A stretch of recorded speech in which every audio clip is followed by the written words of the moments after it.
Bonjour, c'est Rémi pour Parlons Argent, je suis très content de te retrouver dans ce nouvel épisode. Aujourd'hui, on va parler des taux d'intérêt. Ça fait la une des médias en ce moment, ces 2, 3, 4 derniers jours. Les taux d'intérêt sont de nouveau à la baisse. Et je vais t'expliquer pourquoi c'est une mauvaise chose, pourquoi ça ne va pas être très bon pour toi.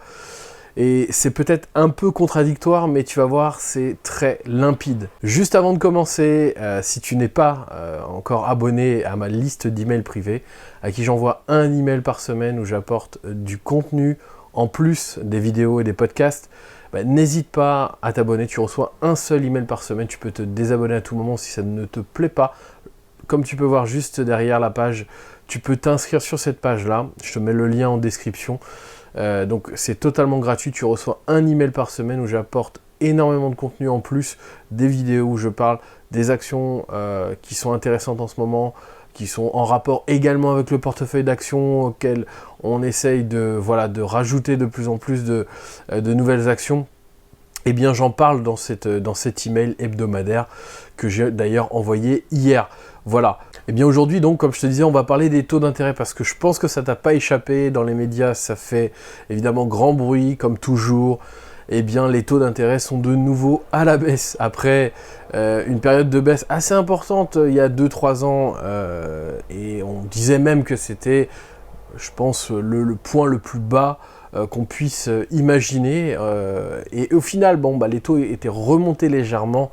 Je dirais fin 2017, début 2018, et puis là, on s'aperçoit que les taux repartent à la baisse. Et c'est dû en fait à la politique européenne qui favorise l'injection de nouvelles liquidités sur les marchés et qui favorise qui prête aux banques, permettant aux banques justement de te prêter à des taux d'intérêt très faibles. Et c'est vrai que ça fait des années qu'on n'a pas vu ça.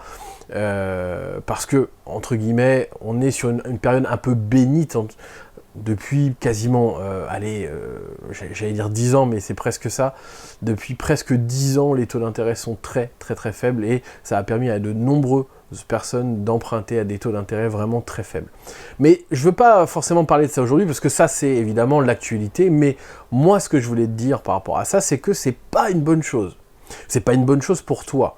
Parce que, tu vas le comprendre très vite, en fait, oui, c'est très bien pour acheter sa résidence principale, c'est très bien parce que voilà, tu vas pouvoir emprunter plus d'argent avec les mêmes revenus, entre guillemets, donc ça c'est très bien, mais par contre, toi en tant qu'investisseur, toi en tant que personne qui souhaite placer son argent, c'est une mauvaise chose. Ça paraît un peu bizarre dit comme ça, parce qu'on se dit, taux d'intérêt faible, je vais pouvoir investir dans l'immobilier, c'est plutôt sympa, je vais pouvoir louer ça, acheter un bien immobilier, le louer, je vais pouvoir me permettre d'acheter quelque chose de plus important. Bien certes, ça c'est possible, et encore, je vais te montrer que c'est pas forcément très intéressant, mais en fait, là où le bas blesse, là où le problème en fait survient, c'est que sur une période aussi longue, comme on est en train de la vivre en ce moment, avec des taux d'intérêt aussi faibles, eh bien c'est les placements des Français, les placements préférés des Français qui souffrent. On parle de l'assurance vie, évidemment, en premier lieu, puisque la majorité des fonds investis dans les assurances vie sont investis dans des fonds en euros, donc c'est de la dette de pays.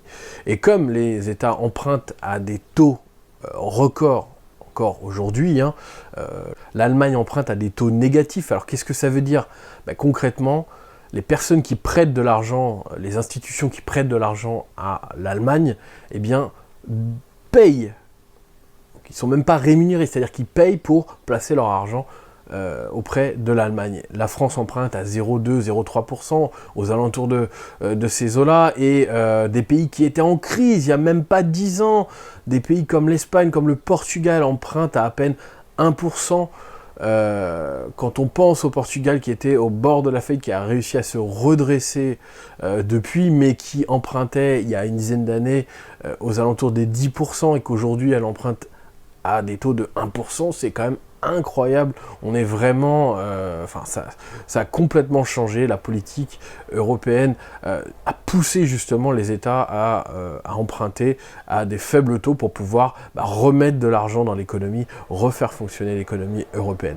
Et ce qui nous intéresse, c'est de savoir pourquoi c'est pas intéressant pour toi, ces taux d'intérêt faibles à long terme. C'est parce que simplement les placements préférés des Français, le placement traditionnel des Français, on prend l'assurance vie comme je le disais tout à l'heure, eh bien c'est du fonds en euros. Et le fonds en euros, eh bien c'est de la dette essentiellement. Et comme tu peux le constater, eh bien la dette ne vaut plus rien. Et donc forcément le rendement de l'assurance vie en euros ne vaut plus rien, entre guillemets, en tout cas a une valeur de moins en moins importante, et donc les rendements sont de moins en moins importants. Et c'est vrai que tu as certaines assurances vie qui arrivent encore un petit peu à sortir leur épingle du jeu, mais de plus en plus, les fonds en euros ne rapportent plus grand chose. En tout cas, si tu enlèves l'inflation dedans, c'est presque négatif, c'est-à-dire que tu es presque à la limite de perdre de l'argent sur certaines assurances vie. Il y en a même beaucoup où tu perds de l'argent. Donc, et ça, c'est d'ailleurs quelque chose à bien regarder, parce que quand tu prends l'inflation qui est aux alentours des 1%, et que toi, tu as un rendement à peine au-dessus de 1,5-2%, voilà, on est dans une situation où on n'a pas forcément quelque chose de très très très rentable. En tout cas, c'est pas comme ça qu'on va s'enrichir sur du long terme. Ça, tu l'auras bien compris. L'autre placement préféré des Français, c'est le livret A. Le livret A, ça fait déjà des années que le taux est très très faible et il n'est pas du tout intéressant. Il est donc en négatif puisque l'inflation est supérieure au taux d'intérêt, donc au rendement du livret A. Et donc au final, c'est exactement le même problème. C'est que comme l'argent ne coûte pas cher, l'argent sur les marchés ne coûte pas cher, tu ne peux pas avoir sur un produit d'épargne non risqué, où il n'y a pas de risque du tout, tu ne peux pas avoir un rendement supérieur à ce qu'il est aujourd'hui, donc 0,75, c'est même beaucoup trop, je pense, par rapport à un placement totalement safe, totalement sans risque. On a fait le livret A, on a fait l'assurance vie, il nous reste un troisième placement qui est préféré par les Français, c'est l'achat de la résidence principale. Et là encore une fois, l'achat de la résidence principale, le fait que les taux d'intérêt soient faibles, ce n'est pas une bonne chose. Pourquoi ? Mais c'est simple à comprendre. En réalité, quand on dit taux d'intérêt faible, on dit voilà, je vais avoir plus d'argent, je vais pouvoir emprunter plus d'argent avec les mêmes revenus. C'est une réalité. Donc tu vas pouvoir mettre moins d'argent dans le remboursement des intérêts et mettre plus d'argent dans l'investissement de ta résidence principale. Donc potentiellement, tu te dis, je vais pouvoir acheter un bien plus grand que si, donc un bien plus grand, plus cher forcément, que si les taux d'intérêt étaient plus élevés. En fait, cette réflexion, elle peut être bonne en soi. Quand tu poses ça comme ça sur une feuille, tu te dis, oui, ok, je vais pouvoir emprunter plus. Mais ce que toi, tu te dis, tout le monde se le dit. Et donc, plus de personnes peuvent emprunter plus d'argent. Ce qui fait que les prix de l'immobilier ont augmenté, et ont augmenté beaucoup plus vite. Et quand tu regardes les prix de l'immobilier, à chaque fois on l'entend, au moins tous les semestres, au moins 2 fois par an on l'entend, les prix de l'immobilier ne font que grimper en Île-de-France, ou en tout cas dans les régions où l'activité économique est assez importante, dans tous les bassins économiques en France. Tu regardes, les prix de l'immobilier ne font que grimper et grimpent de plus en plus vite. Pourquoi ? Parce que plus de gens peuvent emprunter, et surtout plus de gens peuvent emprunter beaucoup plus d'argent qu'avant, puisqu'ils n'ont pas à rembourser des intérêts trop élevés. Et donc au final, c'est pas forcément bien, parce que tu te retrouves à penser que tu vas pouvoir acheter un bien immobilier plus intéressant que ce que tu imaginais, mais en réalité tu ne peux pas, parce que les prix de l'immobilier ont eu tendance à augmenter beaucoup plus vite. Voilà.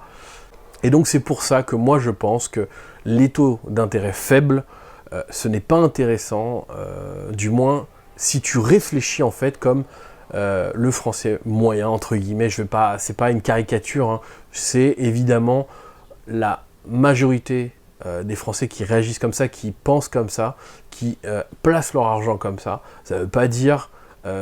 c'est pas méprisant ce que je suis en train de dire, c'est comme ça que ça se passe, c'est une réalité. Et donc si tu réagis comme ça, si tu fonctionnes comme ça, ben forcément, tu ne profiteras pas de l'avantage de taux d'intérêt faible.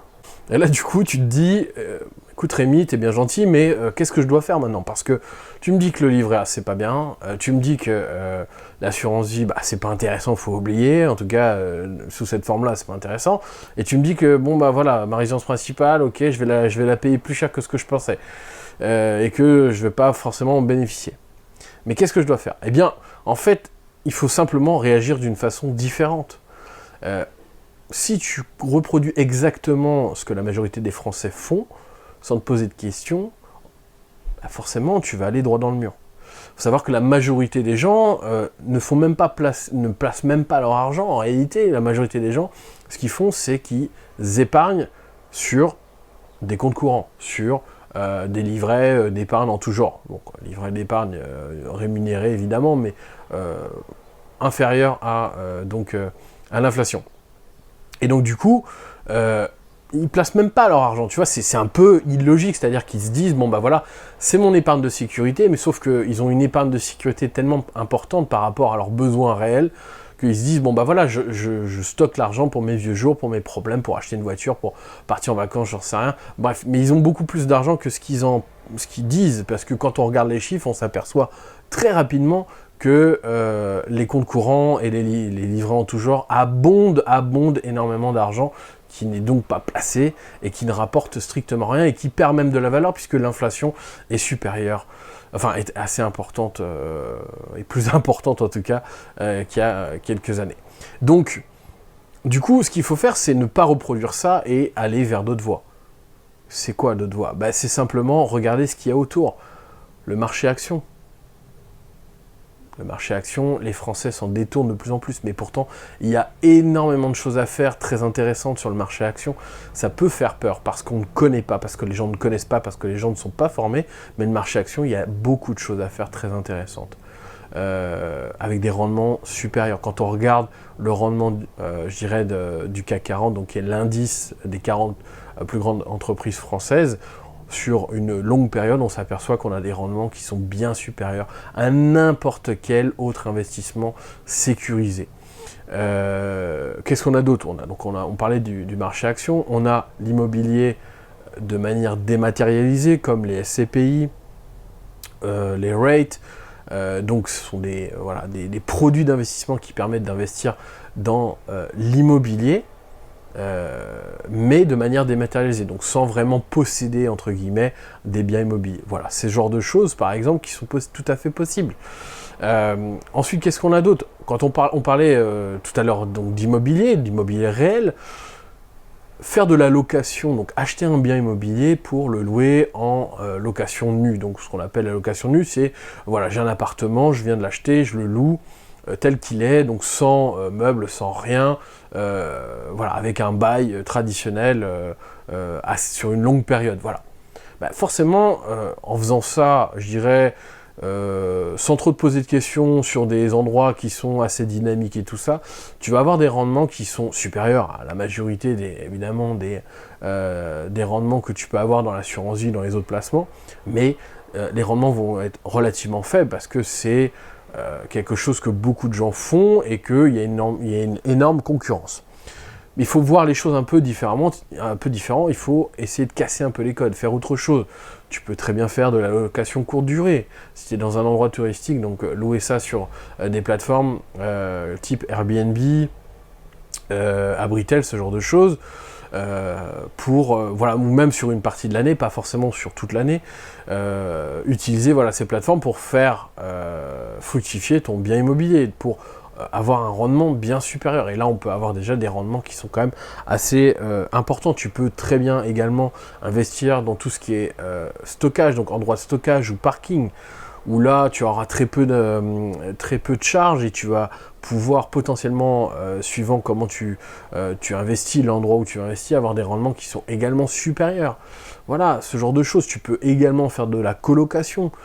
On n'y pense pas forcément et on se dit que ça peut paraître compliqué, mais dans les grandes villes, ce qui intéresse le plus, en tout cas les gens d'investir, eh bien la colocation, c'est parfait. Je veux dire, tu peux louer un même bien immobilier, par exemple un appartement, un 3 pièces, eh bien tu loues chaque chambre séparément, ce qui au total te ferait beaucoup plus de revenus que si tu le louais à une seule et même famille. Et en plus de ça, tu dilues ton risque d'impayé sur 2, 3, voire 4 personnes. Et voilà, enfin, il y a des choses qui sont totalement possibles à envisager, mais voilà, les gens reproduisent exactement ce que leurs parents ont reproduit, c'est-à-dire voilà, épargne de sécurité, assurance vie, livret A, résidence principale éventuellement, basta. Voilà, c'est tout. On se pose pas de questions, on va pas chercher autre chose. Et aujourd'hui, avec des taux d'intérêt aussi faibles, eh bien, le rendement de l'épargne moyen des Français, il est là, il est à zéro, il est plat, tu vois. Il y a rien, il y a strictement rien. Et c'est pas de ta faute, tu vois. C'est simplement que toi, tu penses que, voilà, c'est pas que tu penses, tu reproduis simplement ce que les autres ont reproduit avant, parce que tu penses que c'est bon, parce que tu vois tes parents, tu vois tes grands-parents, tu vois qu'ils sont donc quand même bien sortis dans la vie, sauf que, je dirais, le marché de l'emploi, l'économie à l'époque et les taux d'intérêt n'étaient pas les mêmes, Donc, voilà, on avait une inflation qui était bien supérieure, ce qui faisait que les gens gagnaient de l'argent en empruntant de l'argent. Et oui, parce qu'en fait, les taux d'intérêt étaient étaient élevés, évidemment, plus élevés qu'aujourd'hui, mais l'inflation elle-même était plus élevée.